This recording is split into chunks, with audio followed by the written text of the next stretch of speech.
Ok, bonsoir à tous et j'espère que vous allez bien. Ce soir, je voulais plus axer la vidéo sur le trading. Pourquoi? Parce que justement, on a beaucoup blablaté. Mais c'est vrai, je parle beaucoup de la vie de trader en mode je me prends pour un trader. J'aimerais déjà remettre les pendules à l'heure, les gars. Parce que du coup, je me suis lancé sur TikTok à côté. Et c'est vrai que sur TikTok, je me suis déjà fait bien rabâcher, les gars. Les haters, vous connaissez, je me suis fait pas mal recadrer, on va dire, par rapport à ça. Des gens qui viennent sans contexte sur TikTok et qui pensent que je suis là encore un con qui veut vendre une formation, encore un con qui veut t'affiler sur un broker, alors qu'en vrai je suis juste là pour partager mon parcours et vraiment être le plus sain possible, le plus transparent possible. Mais du coup voilà, juste pour répondre à ce hater, aujourd'hui j'aimerais bien vous partager une petite analyse, parce que c'est vrai que j'avais vraiment survolé une analyse très rapidement, du coup 4CHF. J'avais vraiment survolé hyper rapidement et le mec m'a dit ouais si tu penses vraiment que ça c'est une analyse etc. C'est vrai que je l'ai montré vraiment assez légèrement. J'ai pas envie de revenir sur celle-là. Celle-là elle est lancée, c'est parti. Mais j'en ai une autre que j'aimerais vous partager ce soir par rapport à CAD JPY. Du coup on va passer un petit peu dessus. Donc voilà les gens qui sont habitués vraiment au talk où on parle en mode podcast et tout. Ce soir ça sera peut-être un petit peu moins pour vous. Mais au moins voilà, il y a un petit peu de trading, il en faut, c'est aussi ça. Le but c'est de voir mon évolution dans la propre firme, mon évolution en trading, aller me faire... voilà, l'objectif c'est quand même d'aller chercher des capitaux et pouvoir en vivre. Donc voilà, c'était normal. J'ai quand même bombardé de un peu podcast et tout, mais là on va revenir un petit peu sur les bases quand même. 4 CHF, j'ai du coup le trade qui est parti dans le positif. Donc voilà, hein, on peut voir ici que j'étais vraiment rentré sur le break ici. Donc voilà, je voulais que ça break les anciens plus hauts simplement. C'est venu les breaks là. Donc voilà. Je vous avais parlé que je pensais que ça allait sûrement revenir toucher ici pour pullback sur la résistance oblique ici. Ça l'a exactement fait pour péter à la hausse. Et là justement on est en train de corriger le mouvement qu'on a fait dans la journée. Donc voilà, pour le moment ça se passe assez bien. De toute façon c'est un trade assez risqué que je compte de toute façon mettre à break-even assez rapidement. J'ai pas envie de prendre de risques, surtout que je prends la décision de m'exposer une deuxième fois sur CAD. Je me suis dit simplement que j'ai pas envie de laisser passer spécialement les opportunités. C'est pas grave si je m'expose deux fois sur la même position, de toute façon c'est managé correctement. Donc voilà, le risque est toujours contrôlé, on va dire. Alors, CAD-JPY, ce soir j'aimerais bien en parler.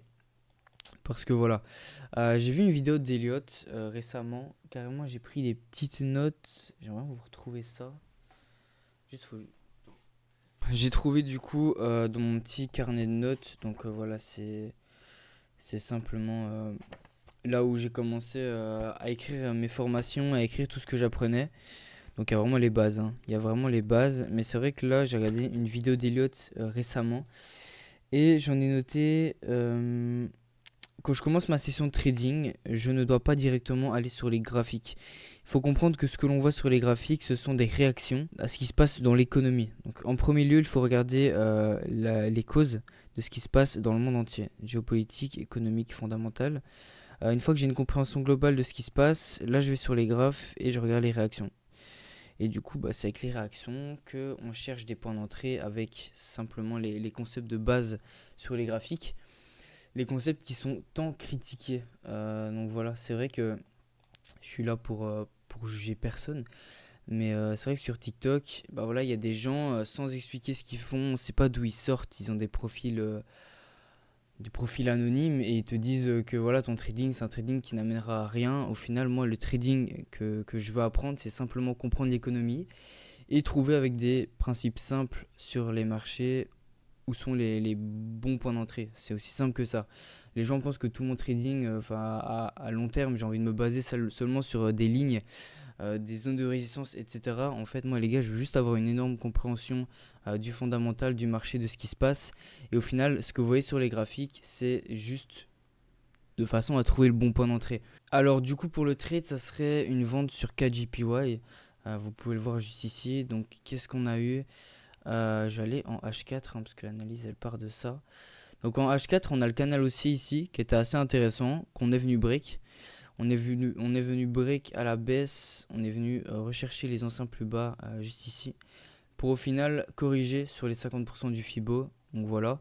Et là si on descend un peu dans les time frames, vous pouvez voir qu'on est en train de pas mal buter, justement, assez précisément d'ailleurs. Donc moi, qu'est-ce que j'ai fait? Donc ce trade-là, en fait, je l'ai placé hier soir, hein. Donc là, il est déjà placé sur ma plateforme de trade.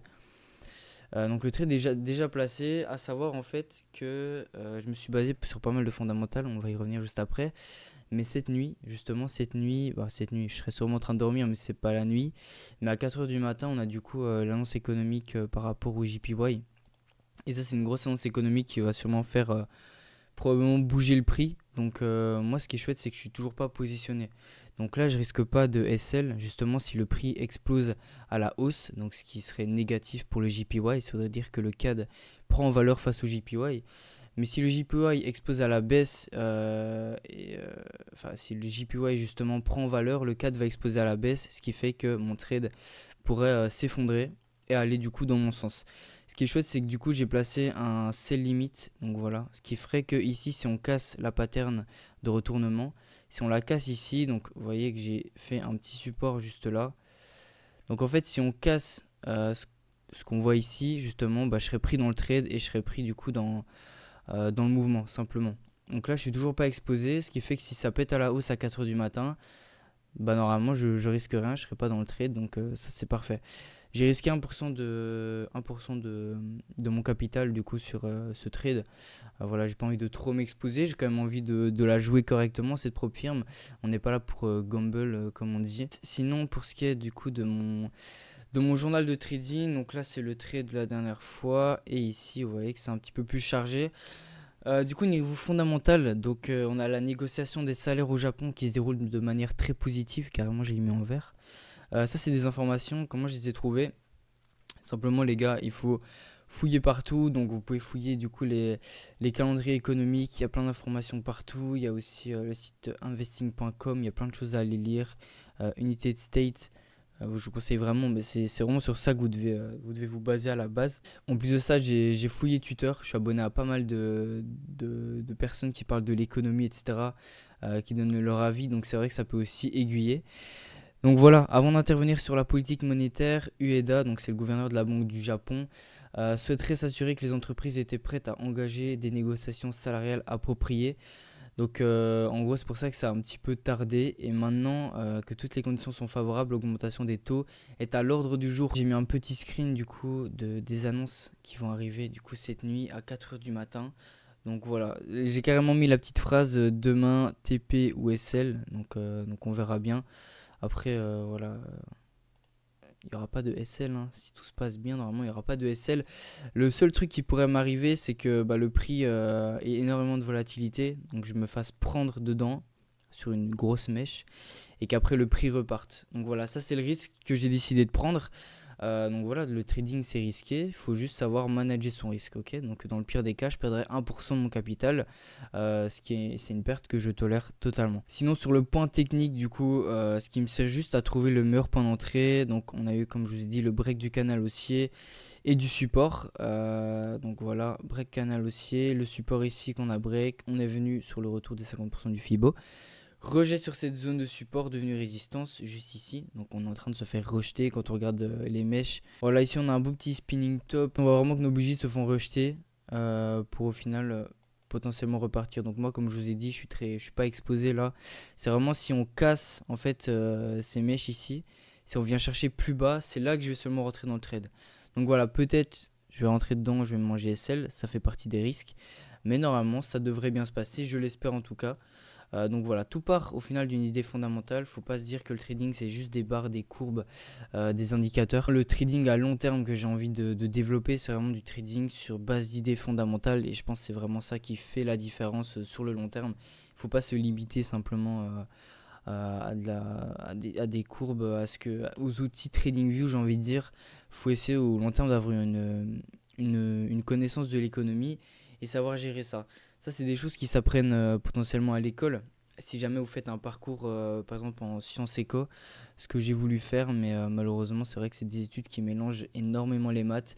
Et les maths, c'est quelque chose que je n'ai jamais su vraiment apprécier, donc je ne pouvais pas me lancer dans des études comme ça.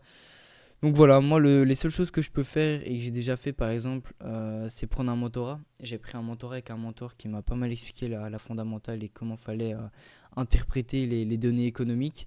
Et après, c'est que l'entraînement. Après, c'est que l'entraînement, c'est lire des articles, c'est se tenir à jour. Donc voilà, c'est un métier à plein temps.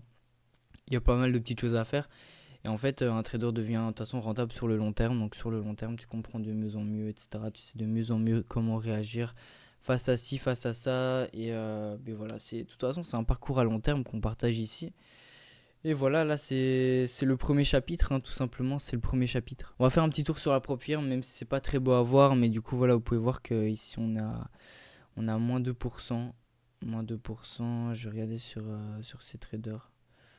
Du coup voilà, ici on a le trade qui a 41 de gains, ici.